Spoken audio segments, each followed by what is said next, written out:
নমস্কার সবাইকে, কেমন আছেন আপনারা? আশা করছি ভালোই আছেন। নতুন একটা ভিডিওতে সপরিবারে আপনাদের স্বাগত জানাই। আজকে রথের দিন, বিকাল এখন 5:30। বাইরে প্রচণ্ড বৃষ্টি পড়ছে। এখন আমরা বেরোচ্ছি বাড়ির থেকে। আমরা মা মেয়েতে দুজনেই খুব অসুস্থ ছিলাম, তার জন্য ভিডিও দিতে পারছিলাম না, কারণ শরীরটা সবার আগে। এখন গাড়িতে বসে আছি আমরা, যাব হচ্ছে টুকটাক কিছু কেনাকাটা করতে। দেখতেই পাচ্ছ আলিপুরদুয়ারের অবস্থা, একদম মানুষের ঘরে জল ঢুকে গেছে, এত বৃষ্টি হচ্ছিল। এখন আমরা আটকে আছি রেল গেটে। আগেই বললাম যে কেনাকাটা করতে যাচ্ছি কিছু, তো সামনেই প্রণমীর জন্মদিন আসছে, তো সেই উপলক্ষে ভাবছিলাম আজকে কিছু কিনবো, সেই জন্যই বের হয়েছিলাম। আর রথ ছিল, তো ভাবছিলাম যে রথ দেখা যাবে রাস্তায় বেরোলে, কিন্তু আমরা কিন্তু রথ দেখতে পাইনি। তো বৃষ্টি ভেজা শহরের রাস্তাটা কিন্তু অনেকটা চকচক করছে, লাইটের আলোটা রিফ্লেক্ট করছিল রাস্তায়, খুব ভালো লাগছিল। প্রণমীর জন্য অগত্যা কিছু কিনতে না পেরে আমি এই দোকানটায় ঢুকছি আমার কিছু প্রয়োজনীয় সরঞ্জাম কিনে নেওয়ার জন্য। এখন এখানে আমি দৌড়াচ্ছি গাড়িতে ওঠার জন্য, কারণ বাইরে বৃষ্টি হচ্ছিল। এসে দেখি প্রণমী আমার বসার জায়গাটা বুক করে বসে আছে, আর গাড়ির মধ্যে চুরি করে একটা জিনিস খেয়েছে, সেটা আমার থেকে লুকাচ্ছে। তো আমরা চলতে শুরু করলাম বাড়ির দিকে।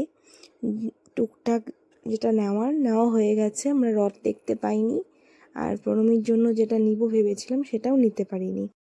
বাড়িতে চলে এসেছি আমরা। দেখে নিন কী কী কিনেছি। এখানে মেশিনের সুই আছে, 2 রকমের ফিতে আছে, আর আছে হচ্ছে 2 রকমের বিস্কুট, একটা সুতোর রিল, আর এই পেস্ট্রিটা যেটা প্রণমীর জন্য আমরা এনেছি। তো প্রণমীকে কখনো আমরা পেস্ট্রি মানে এই জাতীয় খাবার কখনো খাওয়াইনি, তো এখন একটু বড় হয়েছে, তো ট্রাই করাচ্ছি যে ওকে স্যুট করে কিনা, জিনিসটা ও খেলে ওর হজম হবে কিনা। তার জন্যই আমরা এই কেকটা এনেছিলাম পরীক্ষা করা। একা একা হাত দিয়ে দেখে নিন কিভাবে খাচ্ছে। ও এগুলো কখনো খায়নি। আমি এখানে ছিলাম না জন্য ওর বাবা আর মেয়েতে এসব করছিল। এখানে পেস্ট্রির ওপরে যে চেরিটা থাকে ওটা খেয়ে নিচ্ছিল ও। এগুলো আমরা তো এগুলো খেতে দেবো না, তো ওর মুখের থেকে সেটা বের করে দিল ওর বাবা।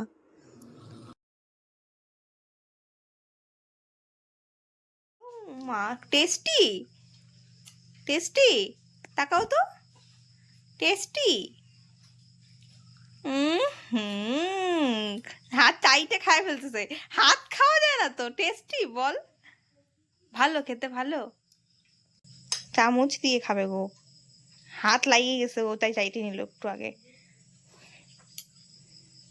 এই তো পড়ে যাবে কিন্তু একদম। পড়ছে,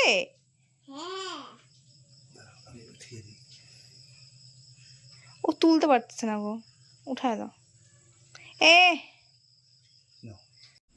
কেমন খেতে, কেমন খেতে, কেমন টেস্টি টেস্টি বলে দিতে পারে। টেস্টি, হাত দিয়ে দেখো, একটু হাত দিয়ে দেখো কেমন করে টেস্টি দেখায়, একটু দেখিয়ে দাও তো কেমন করে দেখায় টেস্টি। টেস্টি, আচ্ছা, দেখতেই পাচ্ছ এখানে আমি চা বানিয়ে নিয়ে চলে এসেছি কাপ ভর্তি করে। নর্মালি আমরা একটু চা বেশিই খাই, কিন্তু আজকের দিনটা একটু বেশিই হয়ে গেছিলো, কাপে ভর্তি হয়ে গেছিলো চাটা। এখানে প্রণমী এখনও খাচ্ছে পেস্ট্রিটা, সম্পূর্ণটাও খায়নি, আমরাও খেয়েছি। এখানে আমি চা খাচ্ছি, তো ক্যামেরাটা ধরছিলাম আর টিভি দেখছিলাম চা খেতে খেতে। তারপরে আমরা এখানে চলে আসলাম প্রণমীর মাপ নেওয়ার জন্য। এখানে আমি ওর মাপ নিচ্ছিলাম, কারণ আমি এত বছর থেকে সেলাই জানি, নিজের জন্য অনেক কিছু বানিয়েছি, কিন্তু মেয়ের জন্য 2 বছর হতে চললো, মেয়ের জন্য আমার কিছু বানানো হয়নি।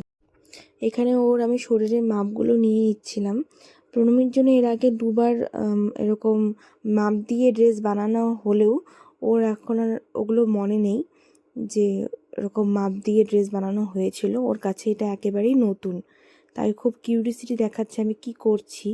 এখানে আমি মাপ নিচ্ছিলাম আর পাকার মধ্যে লিখছিলাম সাইজগুলো, কারণ সামনে কোনো খাতা আর কলম ছিল না। তো আমি এখনই কাপড়টা কাটবো, সেই জন্যই সঙ্গে নিচে লিখে নিচ্ছিলাম আর কি পাকার মধ্যে। তো একটা প্যান্ট হবে আর একটার উপরে একটা জামা হবে, তো সেটারই মাপ নিচ্ছিলাম।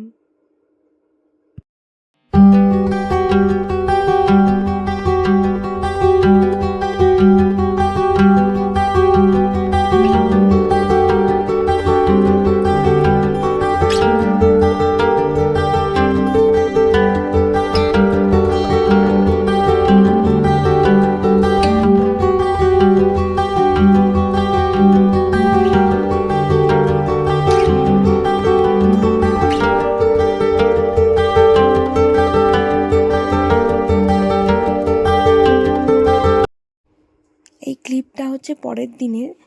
এটা আমার বেডরুমে আমি বিছানায় বসে বসে সেলাইটা করছিলাম, কারণ ঘরে কোনো টেবিল নেই। আগে একটা টেবিল ছিল, ওই টেবিলটায় বসে আমি সেলাই করতাম। মেশিনটা আমার প্রায় 4-5 বছর পুরানো মেশিন। মানে আজকে সেলাই করার জন্য প্রায় 2.5 বছর পরে নামানো হয়েছে। ওপরে তাকের ওপরে ওঠানো ছিল আর কি। আর আমি এখানে ওর টপটা বানাচ্ছি, সেলাই করছিলাম। আর এটা হচ্ছে টপের ফিতেটা, মানে হাতাটা আর কি এক কথায়। তো সেটাই সেলাই করছিলাম। আর আমার হাজবেন্ড পেছন দিক থেকে ক্যামেরাটা করে দিচ্ছিল। এখানে প্রণমী এই ঘরে ছিল না, ঘুমাচ্ছিল। টিভির ঘরে আমাদের আরেকটা বিছানা আছে, সেখানেই ঘুমাচ্ছে। আর এখানে আমি একদম লাস্টে চলে এসেছি সেলাই করতে করতে। প্যান্টের সাইডটা সেলাই করছিলাম এখানে আমি। আর আমার বরকে বলছিলাম একটু পেছন দিক থেকে ক্যামেরাটা করতে আর কি, কারণ আমাকে একদমই দেখা যাচ্ছিল না। আর গতকাল চা খাওয়ার পরে বাড়ির থেকে বেরিয়েছিলাম রথ দেখার জন্য। এখানে আমরা রথের সামনে দাঁড়িয়ে আছি, কিন্তু এতটাই ভিড় যে সামনে গিয়ে বাচ্চাটাকে নিয়ে আমি রথের দড়িটা ধরতে পারিনি। যাই হোক, দূর থেকে ভগবানকে দেখছি আর প্রণাম করছিলাম আর কি। তো ভিডিওটা কেমন লাগলো কমেন্ট করে অবশ্যই জানাবেন। ভালো লাগলে একটা লাইক করে দিবেন, আর অনেক বেশি ভালো লাগলে আপনাদের কাছের মানুষদের সাথে ভিডিওটা শেয়ার করে দেবেন, আর সাবস্ক্রাইব করে দেবেন আমাদের চ্যানেল দ্য ডুয়ার্স কুইনকে। প্রণমীর জামাটার কেমন হলো সেটা পরের ভিডিওতে আপনাদের আমি অবশ্যই দেখাবো। সবাই ভালো থাকবেন, সুস্থ থাকবেন, সাবধানে থাকবেন। দেখা হবে পরের আরেকটা ভিডিওতে খুব তাড়াতাড়ি। ততদিনের জন্য সবাইকে বিদায় জানাচ্ছি। কৃষ্ণ কৃষ্ণ হরে হরে হরে রাম রাম রাম